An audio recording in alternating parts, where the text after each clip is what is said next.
All right, folks, I promised it was coming, and now it is. These are the all the video games I picked up in Florida. We're going to be doing it in separate store segments. That way the video is not 4 hours long. But the reason for the delay, it's real easy, actually. Some of the games I got, the cases were cracked, like for the PlayStation 1 or Sega CD.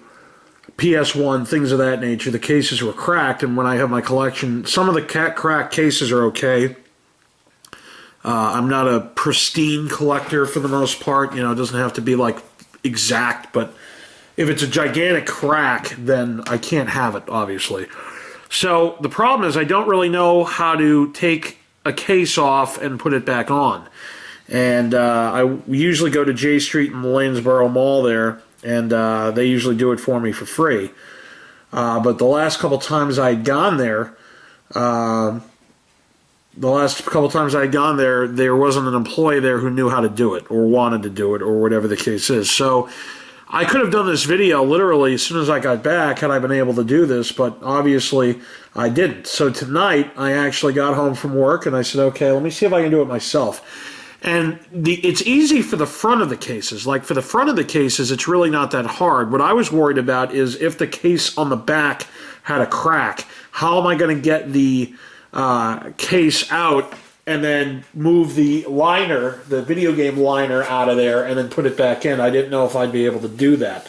So I was lucky enough that the back of the case was fine. It was just the front of the case, and I just had to gently take the case off and put the case from a brand new one, a normal case, put that back on, and then the games were fine. So without further ado, let's go right on into these video game pickups. The first store I went to, it was called Eccentric Emporium, I believe, and it's right in Kissimmee, a couple of miles away from where I was staying. Now, this is a very small video game store. They really didn't have a lot of stuff, but this is what I was able to pick up. So we'll get right on into it. Some of the games will have prices that you see what I paid for it. Some of them won't.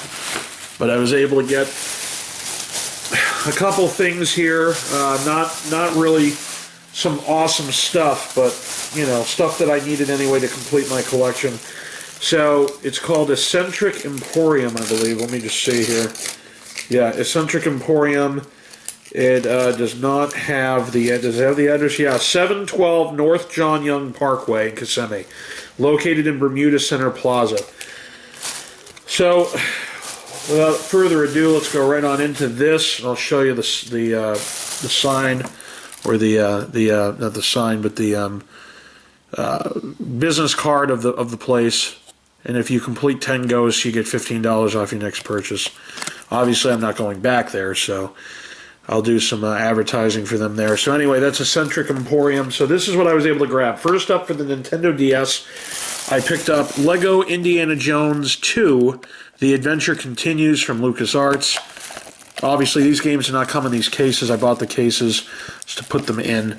But Lego Indy returns in his greatest adventure yet. Battle through the Kingdom of the Crystal Skull and all new adventures from the first 3 Indy movies set in the hilarious world of Lego. It is a 1 to 2 player wireless DS multi-card play. Explore 12 levels from the Kingdom of the Crystal Skull. Play 16 all-new minigames from all 4 Indiana Jones movies. Whip into action with new characters, abilities, and vehicles. www.legoindiegame.com. DS multi-card wireless connected games require 1 game card per player.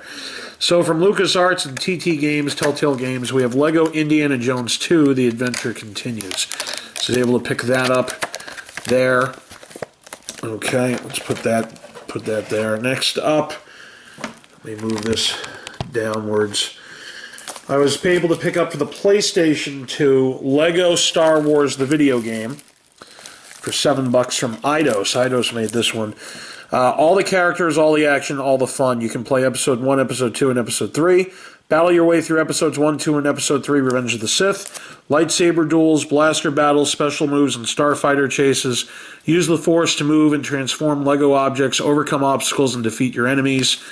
From Anakin and Yoda to Darth Maul and even General Grievous, control over 30 of your favorite characters. 2-player drop-in, drop-out cooperative play. www.legostarwarsthevideogame.com. So for the PlayStation 2, Lego Star Wars The Video Game.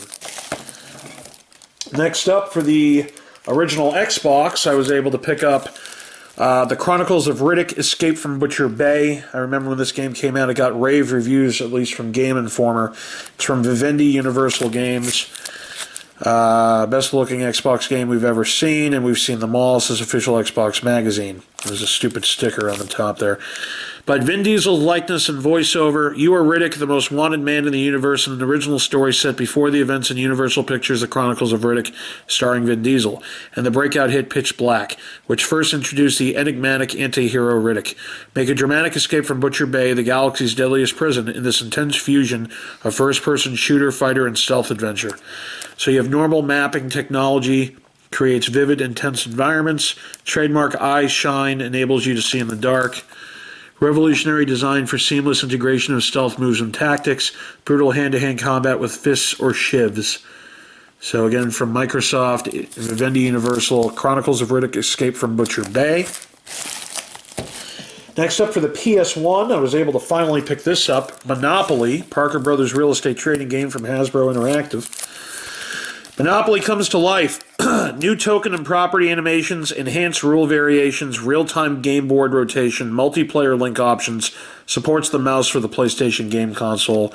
Rich Uncle Pennybags is your animated master of ceremonies as Depression-era Atlantic City comes to life, from the rolling lawns of Park Place to the lowly backyards of Baltic Avenue. Perform all the wheeling and dealing feats that have made the Monopoly game the most popular in the world. So again, Hasbro Interactive, PS1, we have Monopoly.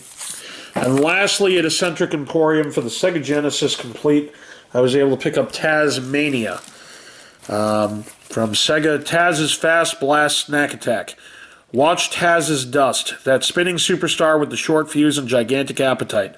Taz whirls across Tasmania, hunting for the lost giant seabird egg to make the world's largest omelet. So here, Taz gobbles up everything. Snacks like chili peppers really burn up his enemies. The hungrier he is, the wilder he gets. Explosive Taz blasts through 17 levels of high-energy adventure. He rides water spouts, skids on ice, and whizzes through mine shafts in a runaway cart. Taz growls and fusses and whirls into a Taz tornado. Signs saying ouch and uh-oh mean big trouble. Villains from the Warner Brothers hit TV series join the mischief, including the Bush Rats, Francis X, Bushlad, Bullgator, and others. It's developed for use in North and South America, except Argentina, Paraguay, and Uruguay. It is for one player, and again, for the Sega Genesis, we have Tasmania complete. So those are the games I picked up at Eccentric Emporium. That was the first video game store I went to in Orlando when I was down there in Kissimmee, actually. Or Kissimmee, whatever the fuck you call it. So again, stay tuned for more videos from Florida, the games I was able to pick up. But this was, as I said, it was a pretty disappointing first stop. But as I kept going to the different stores, it actually got a hell of a lot better from there. So stay tuned for the next video. Thanks for watching.